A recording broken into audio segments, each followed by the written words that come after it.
Ce qui suit a quelque chose d'un peu surréaliste. La taxe existe depuis les années 50 et chaque Bruxellois doit la payer. Elle est appelée la taxe danse. En fait, si vous faites un pas de danse, il faut passer à la caisse. Un café bruxellois bien connu s'est fait contrôler. Reportage de Clémence Datte. Ce sont des déhanchés qui coûtent cher, surtout pour les bars bruxellois.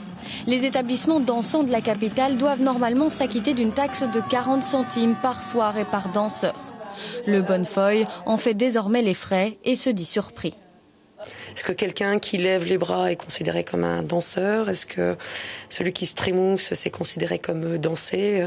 Celui qui gigote sur son tabouret, est-ce qu'il est danseur ou pas? Je ne sais pas trop. Cette taxe existe depuis plus de 60 ans. Elle a fait l'objet d'un arrêté en 2014 et elle concerne 38 bars de la capitale. L'objectif est de permettre de financer aussi des politiques publiques. On demande en fait aux établissements de nuit qui sont principalement concernés et qui génèrent parfois des interventions en termes de sécurité ou d'ordre public de contribuer au financement du pouvoir public, c'est-à-dire de la collectivité. Alors on travaille évidemment sur la bonne foi, c'est-à-dire qu'un inspecteur passe, évalue avec le gestionnaire de l'établissement le nombre de personnes qui fréquentent cet établissement et donc avant on mesurait au mètre carré de la piste de danse, aujourd'hui c'est à l'affluence et on se met d'accord. En moyenne, les bars concernés paient 160 € par mois pour cette taxe. Ça devrait être le cas aussi du Bonnefoy, à qui les agents de la ville de Bruxelles ont fait une proposition de forfait.